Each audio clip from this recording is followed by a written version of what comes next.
It's postcard perfect, until you see what's coming.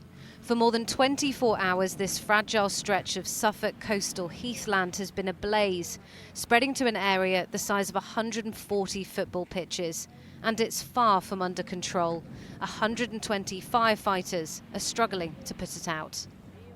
If you just look down the coastline, you'll see that there's a helicopter going back and forth to collect seawater, fly it over the ridgeline to fight those flames. And just beyond that is Sizewell B, the nuclear power plant. We're told there's no risk to it at the moment, but it's very windy, and so it's very difficult to predict where the flames are going to spread. Caravan parks, camping sites and homes were evacuated late last night, many seeking shelter here in Westleton Village Hall, in the heart of a community more than willing to step in. Fran is assisting Tom, who fled his campsite with his wife, son and dog. She's just helped stitch up his coat, torn in the rush to get out, and is now off to charge his phone.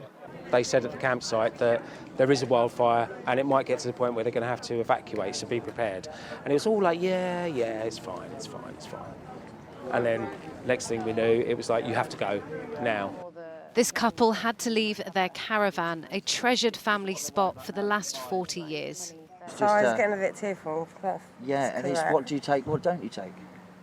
Everybody says, right, evacuate, you just go.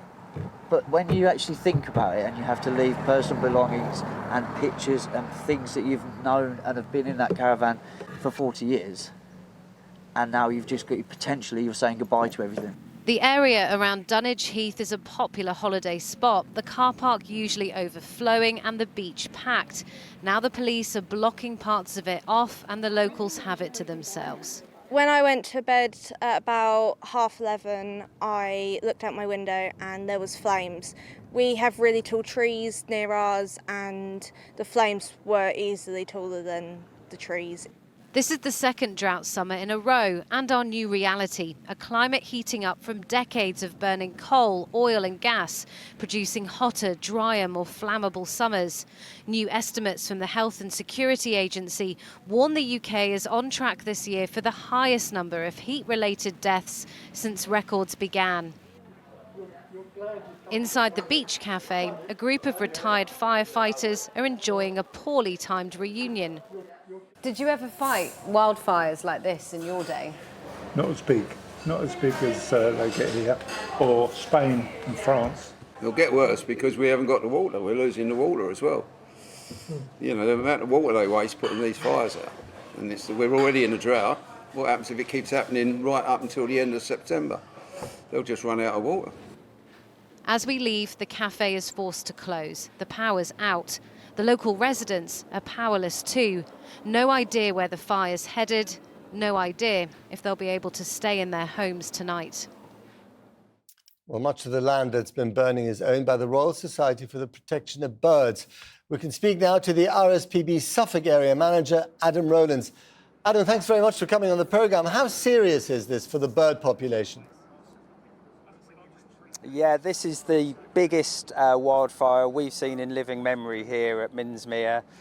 Massively devastating effect and really sort of wiping out a huge area of the heathland habitat where a number of rare bird species and other rare wildlife inhabit.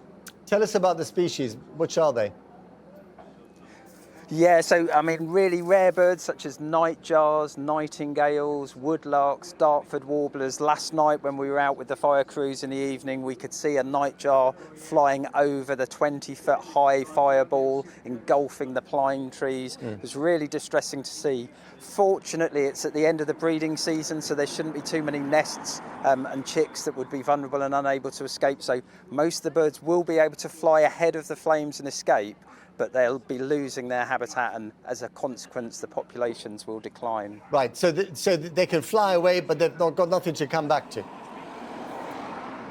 That's it. And some of the other wildlife that's out there, I mean, the silver-studded blue population in Suffolk, a really rare butterfly nationally. The main population in Suffolk is in this heathland on the National Trust and the RSPB land threatened by this fire. And they're at the egg stage now. They will be knocked out, and it will be many years before those populations will be able to restore. And rare reptiles, there's a really good population of adders, again, really threatened species in the UK, declining populations, and events like this will be tragic. And is this unprecedented in the UK?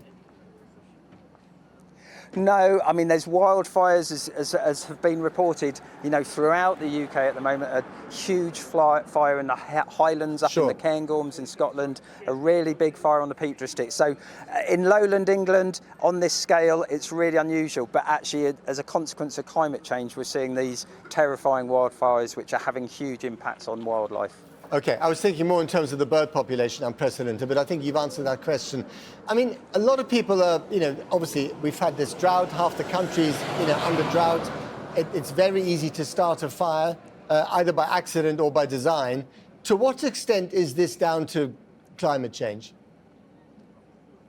Yeah, so again, the tinder dry conditions, we haven't seen drought like this, for many years, but increasingly we're getting these hot summers, these tinder dry conditions, and that enables these fires to start very easy. Just requires a single spark to cause this huge devastation. And again, we just really, for people to be aware when they're out in this countryside, to really take care. Obviously no open fires, no barbecues, but even just discarded bottles, pieces of glass can magnify the sun's rays and start a fire. So please be really careful. And finally, we've seen desperate efforts in France, in Spain, in Italy, in Greece to stop the fires with any number of measures. It is a real battle against the flames. What can they do in Suffolk to prevent this thing from spreading?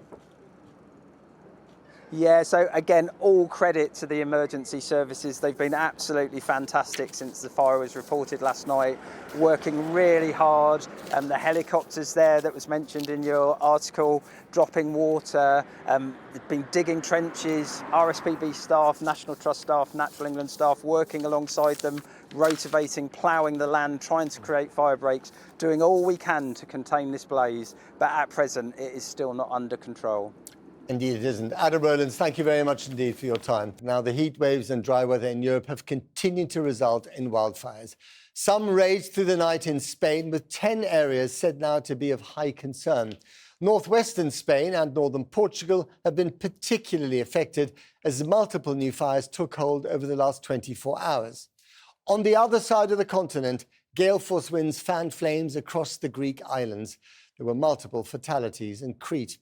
Neighbouring Turkey has closed hospitals and highways as fires ripped through its southern region. Our team is on the ground in southwestern France, where the blaze there is starting to die down, but devastation left behind is becoming very clear. Emilia Jen reports from Liège, Cap Ferret. Just as what is now the largest wildfire in Spain's history looked like it was under control, another front opened up in the province of Zamora near the Portuguese border, and it wasn't a fair fight. 1,000 residents have been evacuated. This, the latest upending in a month of devastation.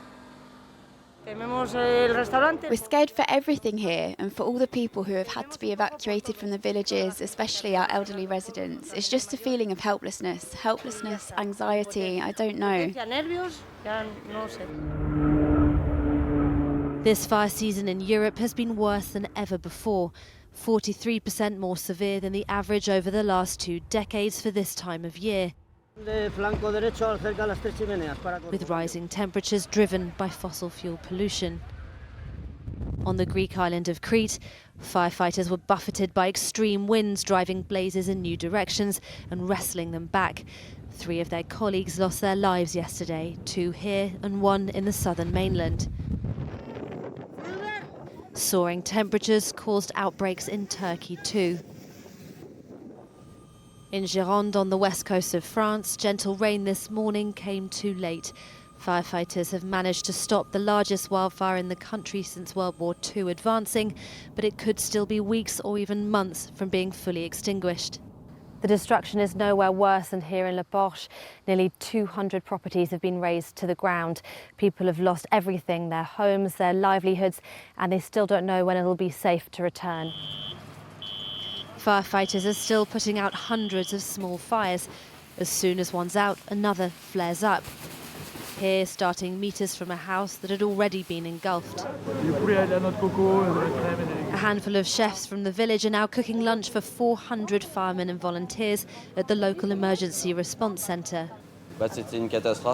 It was a catastrophe. We couldn't have imagined how bad it would be. Everything was in flames. It is immensely sad.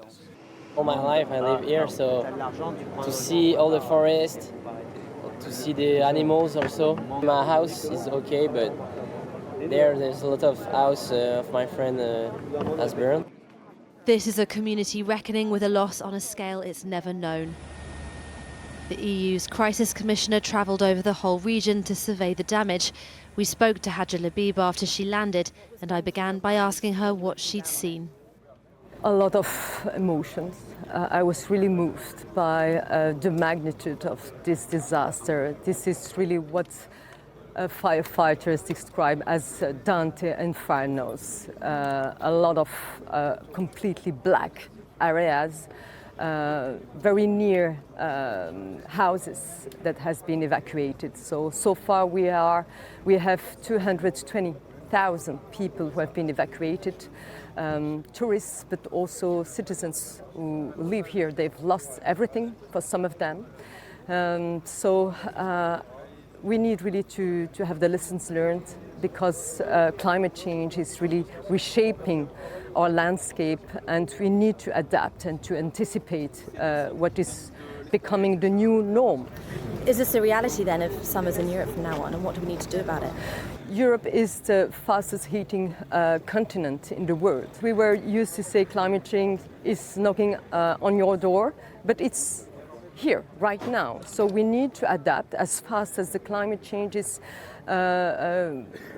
going. So we have anticipated a lot of things. We have prepositioned 800 firefighters across 6 areas prone to disaster and firefighters. But it's not enough. So we need to anticipate better, and at the end of this season, we will have a moment to have the lessons learned from what is happening right now. We know that this is an area full of commercial pine forest, which creates a monoculture, and therefore they are at greater risk to wildfires like this. Is there a need to sort of rethink how these forests are managed? Certainly.